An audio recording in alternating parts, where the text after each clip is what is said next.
Assalamualaikum warahmatullahi wabarakatuh. Innal hamdalillah nahmaduhu wa nasta'inuhu wa nastaghfiruh wa na'udzu billahi min syururi anfusina wa min sayyiati a'malina. May yahdihillahu fala mudhillalah wa may yudlil fala hadiyalah. Wa asyhadu an la ilaha illallah wahdahu la syarikalah wa asyhadu anna Muhammadan abduhu wa rasuluh. Allahumma shalli wa sallim ala nabiyyina Muhammad wa ala alihi wa ashabihi wa man tabi'ahum bi ihsanin ila yaumiddin, amma ba'd.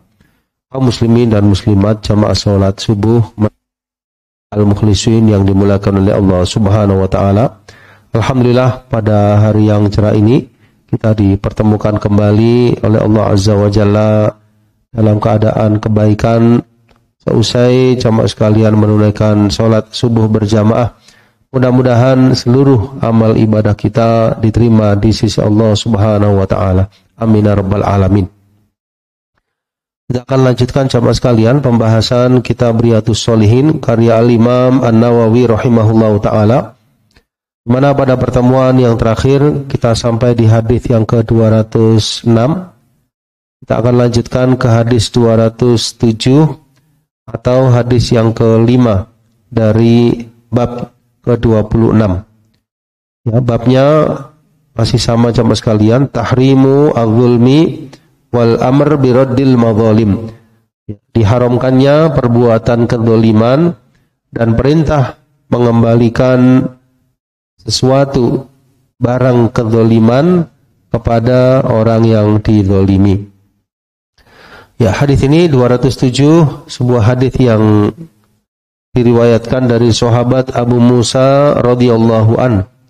Ini sahabat yang terkenal jamaah sekalian, sahabat yang indah ya bacaan Al-Qur'annya, seorang yang fasih dalam berbicara, dalam berpidato, seorang sahabat yang senior ya. Beliau pernah meriwayatkan sebuah hadis, qala Rasulullah sallallahu alaihi wasallam, innallaha, sesungguhnya Allah Subhanahu wa taala la yumli ya, maksudnya yumhil wa yuakhir ya, memberikan tangguh, memberikan tempo, memberikan waktu lidzalim, pada orang yang zalim. Fa idza akhadhahu, ya, memberikan tempo di sini maksudnya ya, masih diberikan kesempatan ya untuk insaf ya, untuk kembali kepada jalan kebenaran ya, mengembalikan kezalimannya, insaf dari perbuatannya. Fa idza akhadhahu, tapi kalau Allah sudah memberikan aqibahu, Allah Subhanahu wa taala sudah memberikan hukumannya, lam yuflithu, dia tidak akan bisa terlepas. Allah sudah memberikan hukuman, sudah memberikan azab, lam yuflithu, maka orang yang terkena hukuman tersebut tidak akan terlepas darinya, baik hukuman maupun azab. Artinya jamaah sekalian, orang yang berbuat zalim itu, atau orang yang berbuat dosa ya secara umum itu, jangan sampai dia merasa aman dari rencana Allah Subhanahu wa taala. Jangan sampai merasa aman dari azab Allah. Hendaknya dia segera kembali kepada Allah dengan memperbaiki dirinya. Ya, kalau urusannya dengan Allah dengan istighfar, dengan taubat, kalau urusannya dengan minan nas, dengan sesama manusia berupa kezaliman, dia hendaknya segera menyelesaikan urusan tersebut ya, sebelum datang hukuman atau azab dari Allah Subhanahu wa taala. Karena kalau sudah datang, fa idza akhadhahu lam yuflithu, tidak akan bisa terlepas siapapun dari hukuman atau azabnya. Lalu beliau sallallahu alaihi wasallam membaca sebuah ayat yang mulia dalam surah Hud 102. A'udzu billahi minasyaitonir rajim. Wa kadzalika akhdhu rabbika idza akhadhal qura wa hiya zalimah inna akhdahu alimun syadid.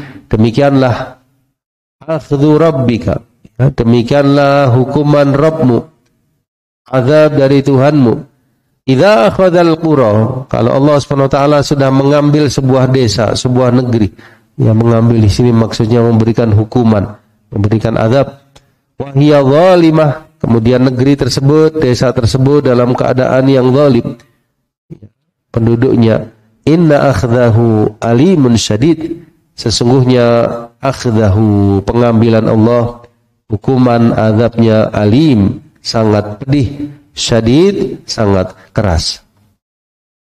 Ya, di sini kalau membaca Al-Qur'an kita bedakan ya jamaah sekalian antara alim dengan alim. Ya, kalau pakai ain, alim, yang maha mengetahui Allah Subhanahu wa taala, tapi kalau alim pakai hamzah ini artinya pedih. Sesuatu yang pedih, alimun syadid. Ya, surah Hud 102. Ya, insyaallah demikian ya isi hadis 207 jamaah sekalian. Kita perhatikan yang pertama dalam Bahjah An-Nadhirin, ya dijelaskan di antara fiqhul hadisnya, Allahu yumhil adh-dhalimin wa la yuhmiluhum. Ya, jadi Allah itu tidak lalai ya dari perbuatannya orang-orang yang zalim. Hanya saja mungkin Allah memberikan tangguh, memberikan tempo, memberikan waktu. Orang yang zalim itu merasa aman. Ya, apa istilahnya itu? Apa istilahnya cepat sekali. Kalau orang itu merasa aman, dia dapat nikmat terus, tapi dia berbuat dosa terus. Apa namanya? Istidraj ya, istidraj. Ya, ini nanti khawatirnya diulur-ulur oleh Allah Subhanahu wa taala. Dia merasa aman, bergelimang dengan nikmat, tapi dia membalasnya dengan dosa. Khawatirnya datang azab, datang hukuman Allah atau kematian ya, datang tiba-tiba, dia dalam kondisi tidak siap. Ya, jadi Allah itu yumhil wala yuhmil. Ya, yumhil wala yuhmil. Ya, mirip kata-katanya. Allah itu memberikan tangguh, tempo, tapi tidak yuhmil, tidak menyia-nyiakan. Tidak lalai. Ya, artinya orang berbuat dosa secara umum, seandainya belum dapat hukuman, itu Allah tidak lalai. Ya, mungkin Allah masih memberikan tangguh kepadanya, tempo kepadanya untuk insaf ke jalan kebaikan, bertobat dari dosa-dosanya. Allah tidak lalai. Ya. Dan inilah yang disebutkan dalam surah Ibrahim ayat yang ke-42. A'udzubillahi minasyaitonirrajim. Wa la tahsabannallaha ghafilan amma ya'maludz zalimun. Ya, ini hubungannya erat sekali ya. Dan janganlah kalian atau janganlah engkau sekali-kali mengira. Ya, di situ ada nun taukid ya. Wala tahsabanna Allaha ghafilan. Bahwasanya Allah itu lalai dari apa yang dilakukan orang-orang yang zalim. Allah tidak lalai. Ya, pasti ada hukumannya cepat atau lambat kalau orang yang zalim itu tidak insaf dari perbuatannya. Yang kedua, al-aqil la ya'manu makrallah idza zalama wa lam yusibhu adza. Ya, jadi orang yang berakal, orang yang cerdas sama sekalian itu tidak merasa aman dari makar Allah Subhanahu wa taala. Apabila dia berbuat zalim, kemudian dia tidak mendapati hukuman ya dari Allah Subhanahu wa taala, maka bisa jadi ini merupakan istidraj. Ini ya, dikatakan oleh Syekh Salim Hilali, anna dzalika istidraj. Ya. Di bagian ujung ini ya. Istidraj. Fayusar ila i'adatil huquq li ahliha, maka hendaknya orang yang zalim segera mengembalikan hak. Ya.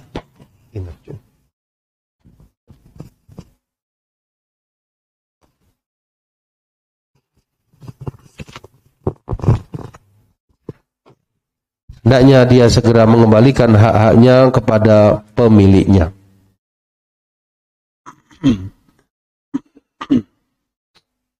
Ya, ini kalau satu orang, misalkan kalau 2 orang, 3 orang atau banyak yang dia zalimi, maka dia harus mengembalikan kepada masing-masing yang dia zalimi tersebut. Ya, makin banyak makin besar tanggungannya. Yang ketiga, yastadrijullahu adh-dhalimina liyuzadu itsman. Ya, jadi kenapa Allah mengistidraj ya orang-orang yang berbuat zalim itu? Liyuzadu itsman, ya, supaya mereka tambah dosanya sehingga akan bertambah azab mereka kelak di akhirat. Ya tinggal kembali kepada orang yang zalim tadi, dia insaf atau tidak. Kalau tidak insaf, terus dalam kezalimannya semakin bertambah dosanya, numpuk nanti di akhirat. Tapi kalau dia insaf, dia kembalikan kepada pemiliknya, insya Allah dimudahkan hisabnya di akhirat nanti. Yang terakhir, khairu ma yufassaru bihil hadits au al-Qur'an huwa kalamullah wa rasuluh. Ya, jadi sebaik-baik penafsiran hadis atau Al-Quran adalah dengan kalamullah wa rasuluh, firman Allah Subhanahu wa taala sendiri dan sabda Rasulnya. Itu ketika Nabi sallallahu alaihi wasallam setelah menyampaikan sabdanya, beliau mengutip ayat surah Hud 102 ya, untuk menghubungkan antara ayat tersebut dengan apa yang beliau sampaikan, wa kadzalika akhdhu rabbika idza akhadhal qura wa hiya zalimah inna akhdahu alimun syadid. Nah, kita lihat jamaah sekalian dalam kitab Kunuz Riyadhus Shalihin ya, beberapa poin yang bisa kita jadikan sebagai ibrah. Yang pertama, dalam hadis ini ada unsur taukid. Ada unsur taukid. Taukid itu apa? Penegasan. Siapa yang bisa menjawab jamaah sekalian, unsur penegasannya di mana di sini? Di sini.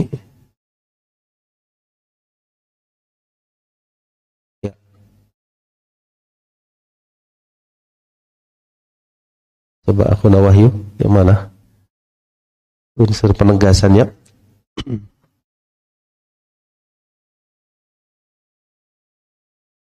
Antum perhatikan dari awal hadis sampai akhir 207 ya.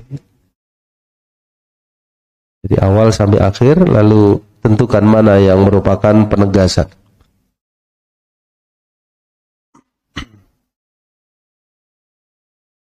Ya, enggak apa-apa. Apa? Ya, benar sekali. Ya, innallaha, sesungguhnya Allah Subhanahu wa taala la yumli. Ya, di situ ada taukid, ada inna, sesungguhnya Allah Subhanahu wa taala la yumli, akan memberikan tempo atau tangguh kepada orang yang zalim. Ini bentuk taukidnya. Kemudian juga jamaah sekalian, dijelaskan di antara ibrah yang lain, yaitu ada unsur tarhib. Ya, tarhib itu mempertakuti. Tarhib atau mempertakuti. Kira-kira di mana jemaah sekalian? Yang mencoba menjawab. Ada unsur mempertakuti atau tarhib ya dalam hadis ini.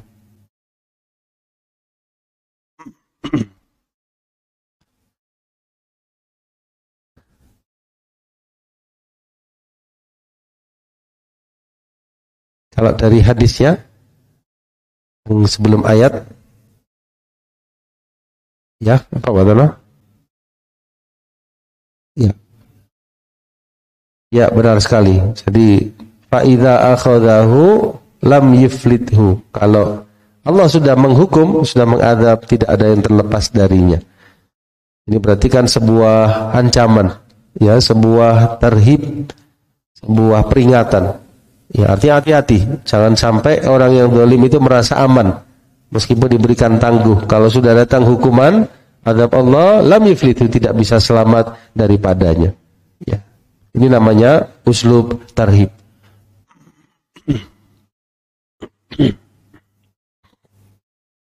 Kemudian yang ketiga jamaah sekalian, termasuk di antara materi dakwah atau maudhu'ati dakwah, tahdzirudz zalimina min makrillah. Peringatan bagi orang-orang yang zalim dari makar Allah Subhanahu wa taala. Makar itu maksudnya rencana Allah Subhanahu wa taala. Ya, jadi kalau orang itu berbuat kebaikan, berbuat ketaatan, berbuat amal-amal yang diridhai oleh Allah Subhanahu wa taala, ya pasti Allah memberikan balasan yang terbaik. Tapi ada kalanya sebagian manusia itu durhaka, sebagian manusia itu berbuat zalim, sebagian manusia berbuat dosa. Maka tentu kalau mereka tidak insaf, akan datang rencana Allah Subhanahu wa taala, tergantung dari kadar dosanya. Ya, semakin besar penentangannya, kedurhakaannya, semakin besar makar Allah kepada mereka. Ya, seperti dalam ayat tadi, wa kadzalika akhdhu rabbika idza akhadhal qura wa hiya zalimah inna akhdahu alimun syadid. Qala al-insan adh-dhalim alla yaghtarra bi nafsihi. Ya. alla yaghtarru bi nafsihi. Ya, jadi seseorang itu yang zalim jangan tertipu dengan dirinya. Ya. Wala bi imla'illahi lahu. Ya, jangan dia merasa aman dengan penangguhan dari Allah Subhanahu wa taala. Ya, belum datang hukuman, belum ada teguran, lalu dia merasa aman, jangan demikian. Fa inna dzalika musibah fauqa musibatihi. Karena itu merupakan musibah di atas, itu musibah di atas musibah. Jadi dia sudah zalim plus ditambah lagi dia merasa aman. Lah merasa aman itu sendiri dosa. Merasa aman dari azab Allah padahal dia berbuat dosa atau zalim, itu sudah merupakan dosa yang lain selain dari kezalimannya. Apa yang dimaksud ya? Dari rasa amannya padahal dia berbuat dosa, itu adalah musibah, ketergelincirannya. Di samping ketergelincirannya dia berbuat kezaliman. Li'annal insan idza 'uqiba bidzulmi ajilan farubbama yatadzakkar wa yatta'id wa yad'u dzulma.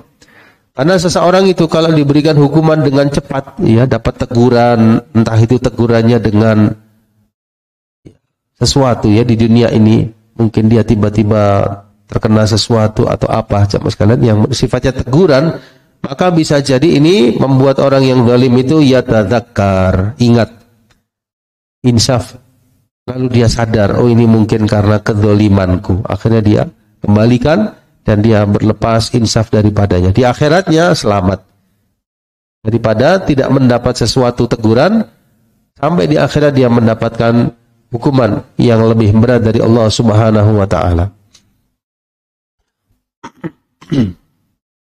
Ya, di antara ayat-ayat yang berkaitan sama sekalian, kita bisa perhatikan dalam surat Al-A'raf 97-98. Afa amina ahlul qura ayyatiyahum ba'suna bayatan wa hum naimun. Ya, apakah merasa aman penduduk satu negeri? Ya, qura itu desa, maksudnya satu negeri. Ayyatiyahum ba'suna, datang azab kami bayatan, di malam hari, wa hum naimun, sedang mereka sedang tertidur. Apakah mereka merasa aman? Karena azab Allah kalau datang tidak bisa ditolak. Awa amina ahlul qura ayyatiyahum ba'suna duhan wa hum yal'abun. Apakah mereka merasa aman datangnya azab dari Allah di waktu duha, di waktu pagi ketika mereka sedang bermain-main? Afa aminu makrallah. Apakah mereka merasa aman dari makar Allah? Fala ya'manu makrallah illal qaumul khasirun. Tidak ada yang merasa aman dari makar Allah, rencana Allah, kecuali kaum yang merugi. Ini ada perkataan yang indah ya dari Al-Hasan Al-Basri. Orang yang beriman itu beramal dengan ketaatan, sedangkan dirinya dalam keadaan takut.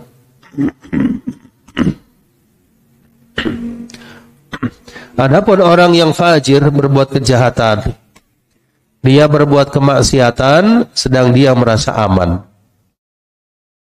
Saya ulangi, orang yang beriman, dia itu berbuat taat, tapi dia takut kepada Allah, takut dari azabnya, takut amalnya enggak diterima, takut kalau amalnya kurang maksimal. Sebaliknya, orang yang berbuat dosa, dia terus melakukan kemaksiatan, sedang dirinya aman, enggak merasa takut sama sekali. Ya, ini keanehan ya. Jadi semestinya yang takut siapa di sini? Yang fajir, yang berbuat dosa tadi. Tapi justru orang yang beriman dia takut, padahal amalnya baik. Orang yang fajir, berbuat dosa, berbuat zalim, dia merasa aman, padahal maksiat terus. Ya, ini perkataan Al-Hasan Al-Basri rahimahullah ta'ala. Karena seorang hamba yang beriman, la yang bagi an yakuna aminan. Ya, dia tidak merasa aman, meskipun dia punya iman, dia punya amal, tapi dia terus khaifan wajilan. Ya, dia merasa takut kepada Allah. Kalau belum meninggal itu belum aman. Ya, kalau sudah meninggal di atas husnul khatimah, insya Allah aman. Tapi kalau masih hidup, ini pergolakan kehidupan bisa merubah dirinya. Ya, mungkin tadinya iman, dia bisa kufur, mungkin tadinya taat, dia bisa berbuat kemaksiatan. Jadi keadaannya, perjuangannya luar biasa di dunia, sampai di akhir hayatnya dia berjuang untuk bisa husnul khatimah. Kalau belum, maka masih mengkhawatirkan. Itulah keadaan orang yang beriman. Nah, orang yang berbuat dosa, dia merasa aman. Ya, dia nggak peduli dengan dosanya, nggak peduli dengan rencana Allah Subhanahu wa taala. Insyaallah demikian ya. Yang keempat, termasuk kewajiban seorang dai tabsiratul mad'uwin bi'awaqib al-umur. Ya, termasuk kewajiban dai, penyeru, para ulama menjelaskan kepada mad'uwin, ya, menjelaskan kepada umat akibat-akibat perkara-perkara. Ya, menjelaskan kepada umat bahaya perbuatan yang menggelincirkan. Ya, termasuk perbuatan zalim, ya, dijelaskan kepada umat bahayanya dan akibatnya kalau orang itu berbuat kezaliman. Ini perintah Allah ya dalam Al-Qur'an, di antaranya perintah kepada nabinya sallallahu alaihi wasallam, wa anzirin nasa yauma ya'tihimul 'adzab wa yaqulu alladziina zalamu rabbana akhirna ila ajalin qarib nujib da'wataka wa nattabi'ir rusul awalam takunu aqsamtum min qablu ma lakum min zawal. Ya, dan peringatkanlah manusia akan hari datangnya kepada mereka azab. Lalu orang yang berbuat zalim itu berkata, berdoa, ya Rabb kami, tangguhkanlah bagi kami ajal yang dekat. Ya, maksudnya tangguhkanlah kepada kami tangguhan yang sebentar saja, enggak apa-apa. Nujib da'wataka, kami nanti ketika dihidupkan lagi, kami akan menjawab seruan para rasul dan mengikuti mereka. Maksudnya kami akan beriman dan akan mengikuti para rasul tersebut. Ya, tangguhkanlah kami ke masa yang dekat tadi. Nah, juga di ayat yang lain ya, wala tarkanu ilal ladzina zalamu fatamassakumun nar wa ma lakum min dunillahi min auliya tsumma la tunsarun. Ya. Ya, berkata Ibnu Abbas radhiyallahu anhuma, wala tamilu ilal ladzina zalamu, ya, jadi makna wala tarkanu ini ayat ya. Surah Hud 113 ya. Dan janganlah kalian tarkanu, ya, tarkanu itu rukun ya, rukun. Maksudnya jangan kalian condong kepada orang-orang yang berbuat zalim, wala tasta'inu bihim, ya, jangan pula kalian meminta pertolongan kepada mereka. Fatakunu ka'annakum qad raditum. Nanti seakan-akan kalian seperti mereka. Seakan-akan kalian seperti mereka dengan apa yang mereka perbuat. Ya, jadi jangan condong atau bertolong-tolongan dengan orang yang mereka itu sendiri berbuat apa? Kedzaliman. Ya, seakan-akan kalian meridai perbuatan mereka tersebut. Nah, kemudian yang kelima jamaah sekalian, yang terakhir, al-istishhad binususil Quran was sunnah. Artinya dalam hadis tersebut ada istishhad ya. Istishhad itu pengambilan dalil, pengambilan syahid, pengambilan nas ya dari Al-Quran maupun hadis. Artinya di hadis tadi ada ayat yang disebutkan oleh Nabi SAW setelah beliau menyampaikan sabdanya. Beliau membaca sebuah ayat. Ya, ini artinya istishhad. Nah, di sini diambil ibrah termasuk kewajiban seorang dai, yaitu al-iltizam ya fi mu'alajatihi ya. Ketika dia berusaha ya untuk menyampaikan materi-materi dakwah, menyampaikan nasihat, menyampaikan seruan jamaah sekalian, untuk tidak kosong ya seruannya tersebut dari ayat dan hadis gitu ya. Jadi seorang dai hendaknya di dalam ceramahnya, dalam khutbah ajakannya itu mesti ada ayat dan hadis. Gitu ya. Jadi jangan sampai kosong daripada itu, karena isinya seruan, isinya sebuah peringatan kepada umat. Li'anna dzalika mimma yuwaththik kalamahu, karena dengan adanya ayat dan hadis itu akan menguatkan ucapannya di hadapan umat. Menguatkan apa? Ucapannya. Ini tidak semata-mata ucapan pribadi saja, tapi juga mengutip dari ayat Al-Qur'an maupun hadis yang sesuai dengan apa yang disampaikan, dengan bab yang disampaikan tadi atau masalah yang dia sampaikan.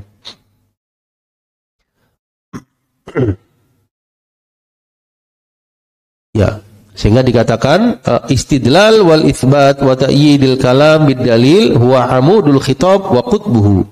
Ya, jadi berdalil, istishhad dengan ayat Al-Qur'an, hadis-hadis Nabi sallallahu alaihi wasallam, ya, itu merupakan penguat penyampaian dan merupakan tiangnya penyampaian.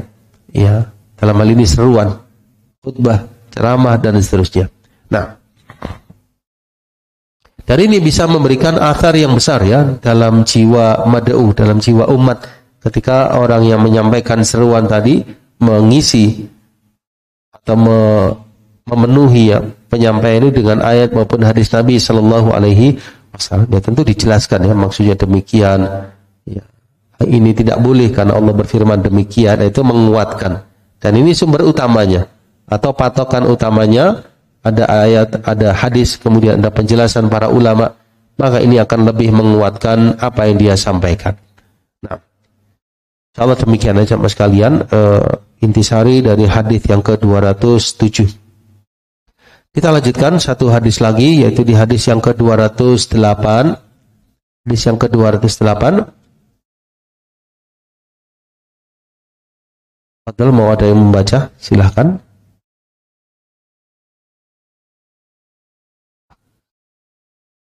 Ada yang mau mencoba membaca? Silahkan. Silahkan Pak Tom. Ya.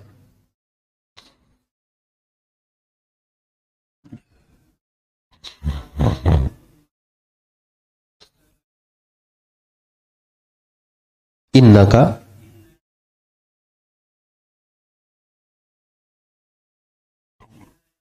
pendek itu ya. Ainnya pendek. Fad'uhum.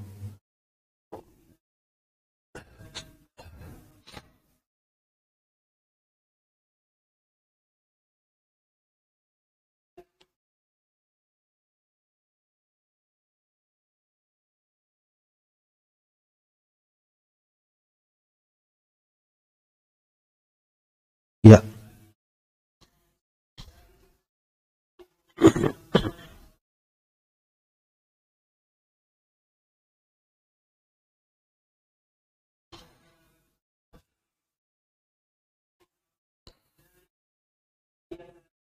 Fa iyyaka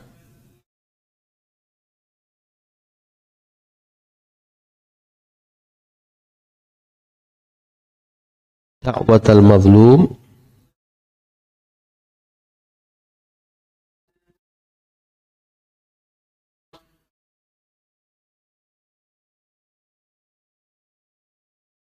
muttafaqun alaih.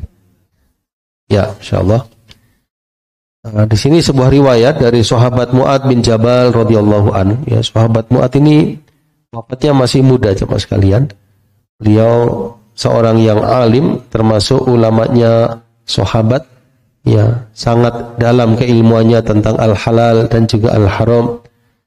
Kemudian sahabat Mu'ad, sahabat yang sangat dicintai oleh Nabi sallallahu alaihi wasallam. Sampai beliau pernah berpesan untuk tidak meninggalkan sebuah doa di duburi as-shalah, ya, di akhir salat. Baik doanya,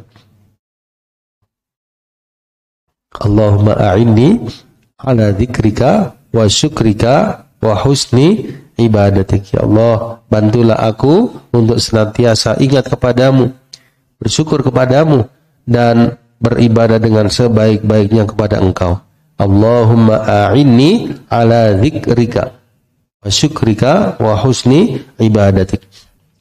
Nah, satu saat sahabat Mu'ad itu pernah diutus oleh Nabi sallallahu alaihi wasallam ke negeri Yaman untuk berdakwah.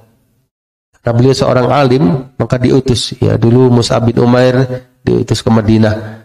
Ini sahabat Mu'ad bin Jabal diutus ke Yaman untuk berdakwah.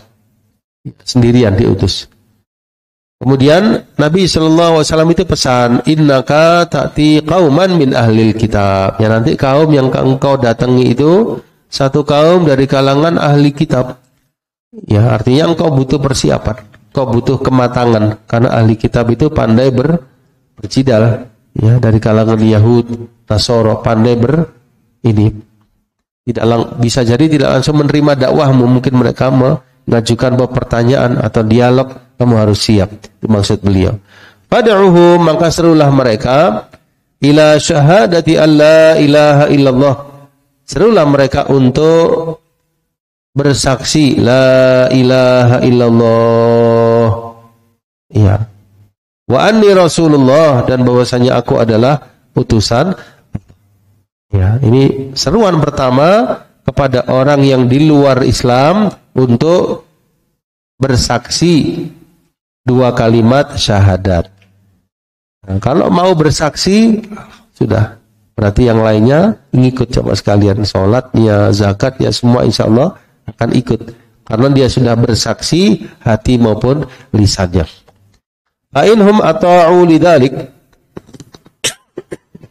kalau mereka itu taat, mau, fa'alimhum, maka ajarilah mereka, annallaha qad iftarada alaihim 5 shalawat. Ya, sekarang berarti sudah masuk Islam. Ajari mereka untuk sholat. Dalam sehari ada 5 kali sholat sehari semalam.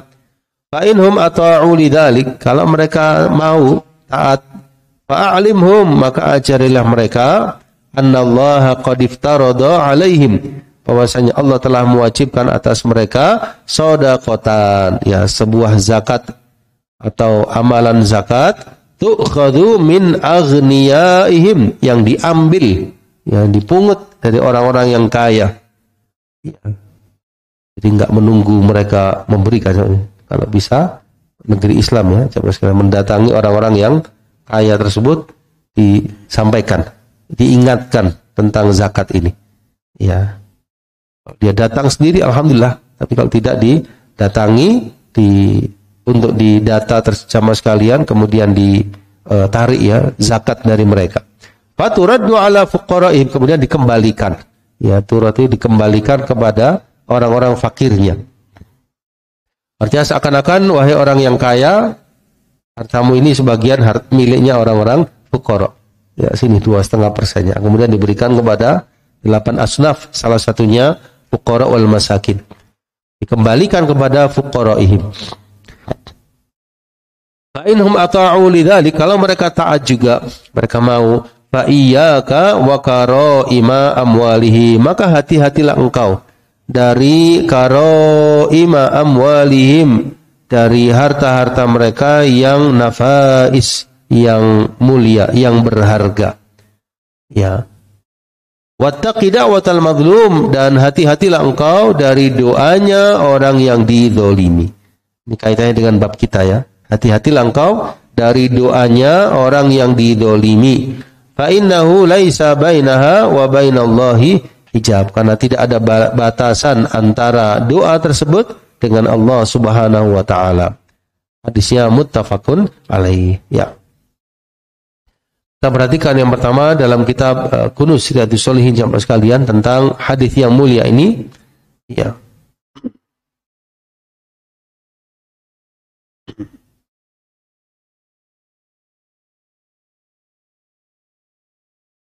Di antara fikih hadisnya jamaah sekalian, yang pertama berkata Imam Nawawi rahimahullahu taala bahwasanya dalam hadis ini qabulu khabar al-wahid wa wujub al-amal bihi.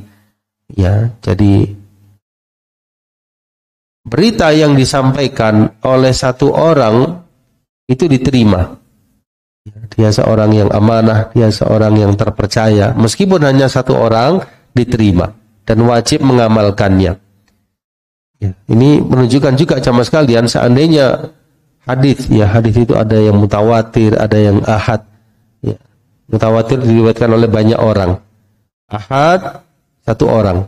Ya, seandainya ada hadis yang ahad, tapi hadis tersebut sahih jamaah sekalian, maka di sini wajib diterima. Gitu ya. Baik dalam urusan akidah maupun dalam urusan hukum. Ya, karena ada sebagian orang itu yang menolak hadis ahad. Ya. Misalnya ada kaitannya dengan akidah, ya, kemudian mereka nggak cocok dengan hal yang di dalamnya, itu mereka menggugurkannya dengan menyampaikan hadis ini hadis ahad.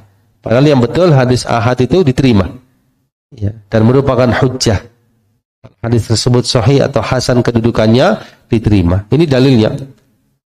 Nabi SAW nyuruh siapa? Ngutus satu orang.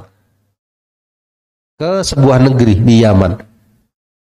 Berarti apa yang disampaikan oleh Mu'adz tersebut, beliau seorang yang amanah mendapat wasiat dari Nabi SAW menyampaikan. Nah, berarti penduduk Yaman yang didakwah itu hanya berdasar satu orang saja, jamaah sekalian. Berita penyampaian yang disampaikan dari satu orang saja diterima. Ya, ini menunjukkan qabulu khabaril wahid, diterimanya khabar dari satu orang dan wajibnya mengamalkannya. Tentu orang yang bagaimana ya? Orang yang amanah, orang yang kita tahu persis dia menyampaikan, tidak berbohong, diterima meskipun hanya satu orang. Jadi tidak harus banyak orang, walaupun hanya satu penyampainya. Ya, seperti juga hadis innamal a'malu binniyat, itu kan sumbernya dari sahabat siapa? Ya, sahabat Umar. Ya, satu orang ya sekalian, Umar bin Khattab radhiyallahu anhu. Ya, kemudian dari perawi-perawi setelahnya banyak. Ya, satu orang diterima ya sekalian. Dan sampai sekarang ya kita semua insyaallah ingat ya dan hafal hadis tersebut, innamal a'malu binniyat. Yang kedua, annal witra laisa biwajib, ya. Menunjukkan juga bahwasanya salat witir itu hukumnya bukan wajib. Ya, bukan wajib. Karena ba'atha Mu'adz ila al-Yaman kana qabla atau bi'tha Mu'adz ila al-Yaman kana qabla wafatin Nabi. Diutusnya sahabat Mu'adz ke negeri Yaman itu sebelum wafatnya Nabi sallallahu alaihi wasallam. Setelah perintah untuk menunaikan salat witir dan beramal dengannya. Coba siapa yang bisa menjawab sama sekalian? Kenapa Imam Nawawi mengatakan hadis ini menjadi dalil salat witir itu tidak wajib? Kata beliau karena sahabat Mu'adz diutus ke Yaman beberapa waktu sebelum wafatnya Nabi sallallahu alaihi wasallam, yang memang di waktu itu sudah ada perintah salat witir dan menunaikannya. Kenapa Imam Nawawi mengatakan salat witir tidak wajib? Dari mana ini? Siapa yang bisa menjawab dari hadis tadi jemaah sekalian, hadis 208? Ya, silakan.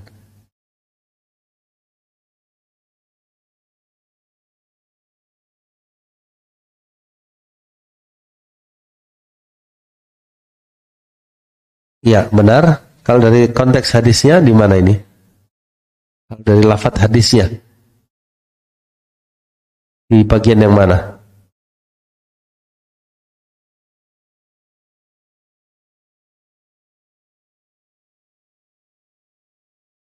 Kalau mewajibkan apa?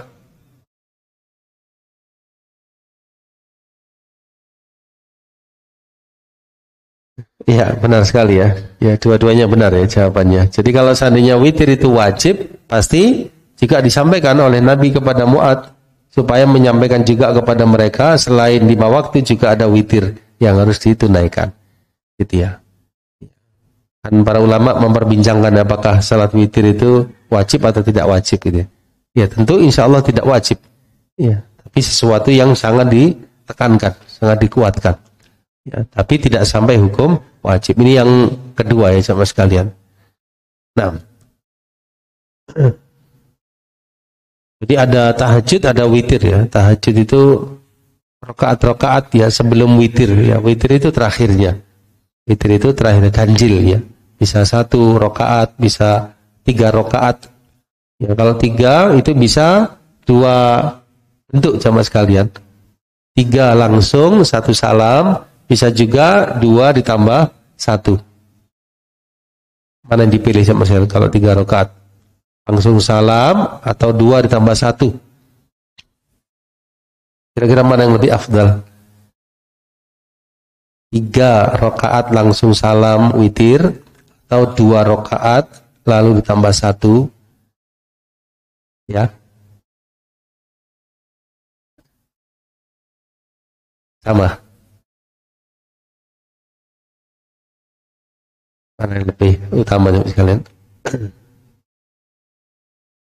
Ya, kalau kata Imam Ibnu Hajar, al-fasl, ya itu maknanya kurang lebih al-fasal itu afdal minal wasl. Ya, jadi memisah lebih afdal daripada menyambung. Ya, jadi 2 ditambah 1 masih lebih utama daripada 3. Kenapa sebabnya? Karena tahiyatnya jadi 2 kali. Ah, itu ya. Ada tambahan amal.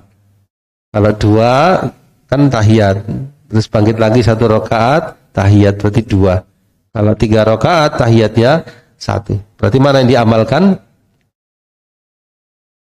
Dua-duanya ya, gitu ya, biar tahu, biar sunnah itu tersebar gitu ya. Jadi kadang mengamalkan yang 3, kadang mengamalkan yang 2 ditambah 1 ya, supaya sunnah itu diketahui. Tapi tentu disampaikan ya oleh imam. Kalau imamnya mau 2 ditambah 1, disampaikan ke makmum, nanti kita witir 2 ditambah 1, sehingga makmumnya itu meniatkan yang 2 kemudian 1 ini niatnya witir gitu ya. Kalau nggak dikasih tahu nanti mereka menyangka 2 ini masih tahajud.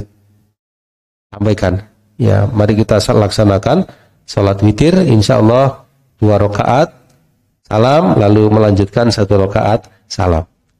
Kalau 3 rakaat disampaikan insya Allah kita sholat witir 3 rakaat.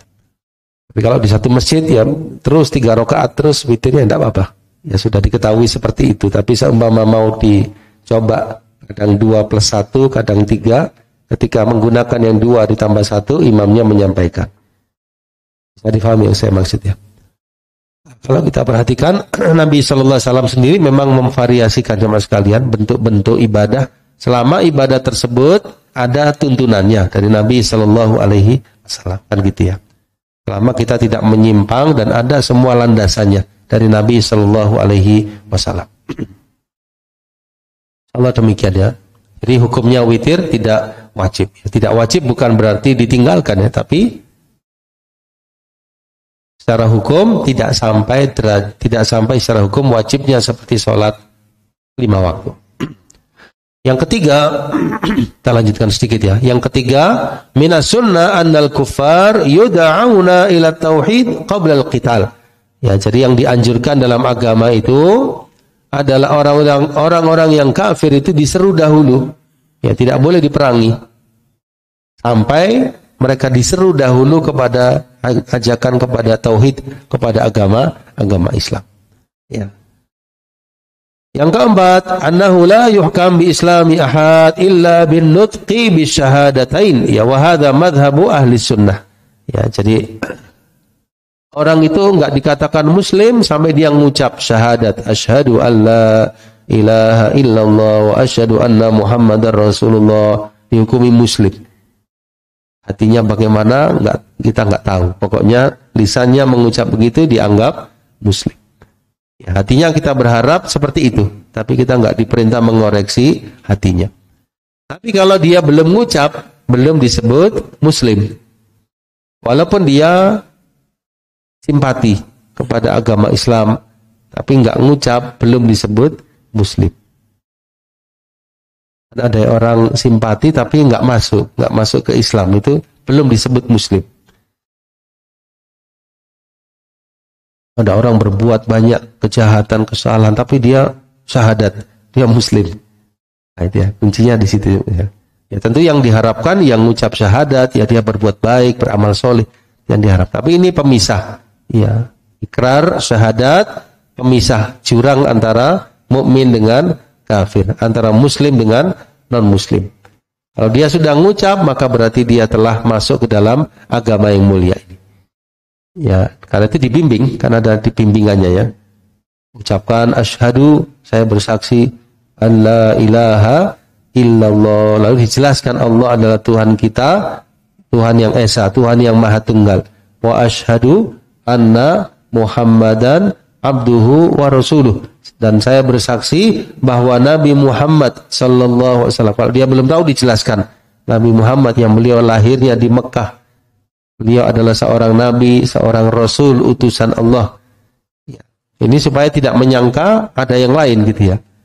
Ya. Karena mungkin dia nggak tahu misalnya, maka dijelaskan Nabi Muhammad SAW sebagai nabi terakhir, rasul terakhir, yang beliau terlahir di Mekah, ya, wafat di Madinah, beliau adalah seorang nabi dan rasul. Ya, saya bersaksi, lalu disyahadatkan. Ya, tentu dengan kerelaan dari hatinya. Ya, kalau dia sudah mengucap, maka masya Allah insya Allah pintu hidayah datang kepada dirinya. Masya Allah. Kemudian lanjutannya yang kelima ya, anna sholawat tajibu fi kulli yaumin wa lailah, ya, bahwa saya salat 5 waktu itu wajibnya dalam sehari semalam ya sebanyak 5 kali. Ya, dalam sehari semalam sebanyak 5 kali salat. Ya. Subuh, zuhur, asar, maghrib sampai isya ya. Mudah-mudahan Allah Subhanahu wa taala menguatkan kita di atasnya sampai akhir hayat kita nanti ya. Amin ya rabbal alamin. Kita cukupkan dulu ya jamaah sekalian sampai poin yang kelima. Ternyata masih ada poin yang ke-6, yang ke-7, ke-8, ke-9, ke-10, ke-11. Ya, biar enggak tergesa-gesa kita cukupkan sampai yang kelima. Mudah-mudahan kita bisa menyambungnya di pertemuan yang mendatang. Wallahu ta'ala alam bisawab. Ya, subhanakallahumma wa bihamdika asyhadu an la ilaha illa anta astaghfiruka wa atubu ilaik. Wassalamualaikum warahmatullahi wabarakatuh.